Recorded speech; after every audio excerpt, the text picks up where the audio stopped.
Hi, welcome to my channel. My name is Hannah and I am back for another mid-month wrap-up of some of the books that I have read the past little bit in the month of May. So let's jump into that. So I read the book The Codebreaker by Jennifer Doudna, Gene Editing and the Future of the Human Race by Walter Isaacson. And this was very, very interesting. It is biography and it's following Jennifer Doudna, who has worked a lot on CRISPR and gene editing.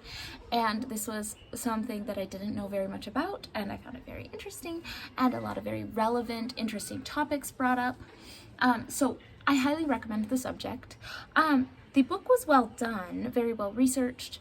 I haven't read a book by Walter Isaacson, I don't think, since I read the Steve Jobs book when it first came out. So I don't really remember Walter's style, but I have some questions on it. So if you've read this book, what did you think? He very much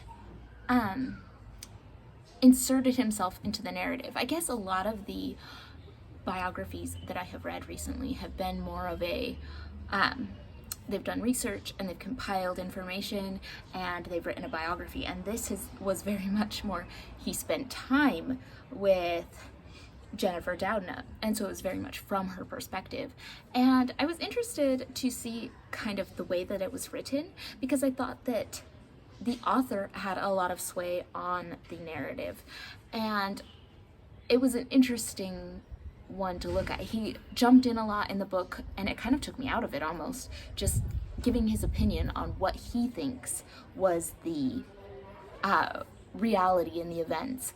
And he also jumped into kind of the narrative of what was going on, like, hey Jennifer, why don't you meet up with this person? Why don't we set up a meeting and we can see what happens when you talk to this person? And so it was kind of an interesting, it was interesting. I wasn't quite sure about it, but it was very informative. Like, I learned a lot. I didn't know very much about this CRISPR system and how genes are edited and the RNA and all that stuff. Like, the science behind it was very interesting.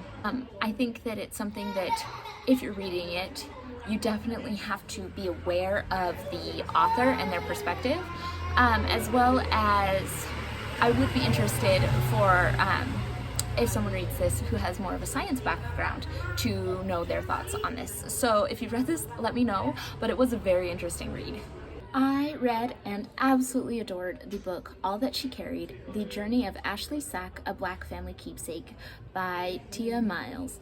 And this was a really interesting book because it was in a very different format than I think I normally read. So this is talking about, in the Smithsonian National Museum of African American History and Culture, there is a cotton bag, and on it is embroidered the words, it says, "My great-grandmother Rose, mother of Ashley, gave her this sack when she was sold at age 9 in South Carolina.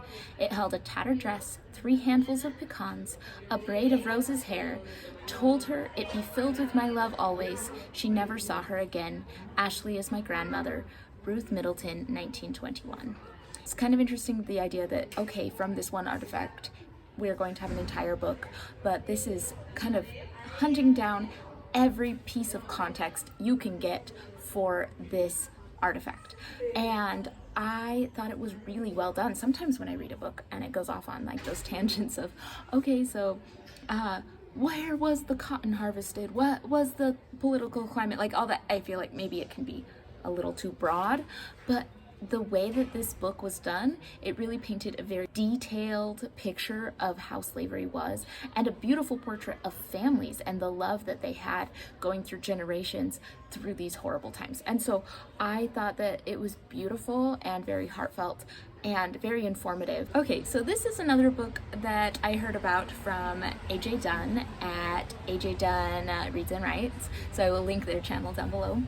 This was Days Without End by Sebastian Barry. And this is following a young man who joins up with the US Army in the 1850s, and it's very much that cowboy time period. I don't typically read a lot of books during this time period, but it goes through a lot of just horrible things that I know happened. I've read nonfiction books that talk about some of these horrible massacres, and I have never read but I've never read a fictionalized account that has been so first person on the massacre side. Like, some of it was very, very uncomfortable for me to read, which I think is good. Like, you've got to, you know, understand what happened in history, but it was awful. Like, there were so many horrible tragedies that happened during this time, and it goes all the way up through. This book follows, you know, like, the wars with Native peoples, and goes through the Civil War and after, and it follows this young man as he and his lover, John Cole, end up adopting a young Native girl and raising her as their own. And it has a lot of interesting takes on, like, gender expression in the time period. It's an interesting perspective that way. I definitely wanted to know what happened. Like, I couldn't put this one down, so I wanted to know what happened with this book, but it was kind of rough. I mean, a lot about massacres and wars and starvation and, you know, all that kind of stuff where it's just horrible. Like, there's a lot of horrible things that are going on. If you like, you know, kind of that cowboy genre and or like Civil War era, you might be interested, because I feel like this did have a lot of very fresh takes, like at least different than what I've read, but I have not read extensively in this genre. But it was a little different from things that I've read in the past, and I did think it was very interesting, so you might enjoy it. As for one that I just don't know if I really have any concrete thoughts on yet, I read Eartheater by Dolores Reyes, and I read it in the English, so Julia Sanchez was the translator, and I almost think it might be better in the Spanish. Maybe it would have worked better for me, but at the same time, I don't really want to go back and read it again. This is following a young woman who is growing up in, like, the slums, I think, in Argentina, and she has this kind of magical power almost, where if she eats dirt, she feels compelled to eat dirt, and if she eats the dirt, she can see a vision of the person that died there. She can, like, see snippets of people's lives, and it's an interesting premise. I found it to be kind of bleak, and while it did kind of bring up a lot of interesting things that like women have to deal with in the world, and her struggles, like, it also just, I had a hard time really connecting with it. So I'm not sure if I quite understood this book, but if you've read it, please let me know, because I just feel like I haven't really come to any good thoughts. You know, my thoughts haven't really formed on this book.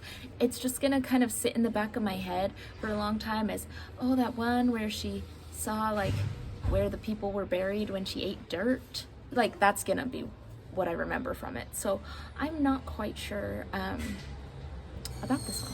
Thank you for watching. If you have read any of these books, please let me know. I would love to hear your thoughts on them, and as always, I would love any book recommendations as well. So I will see you all on the next one.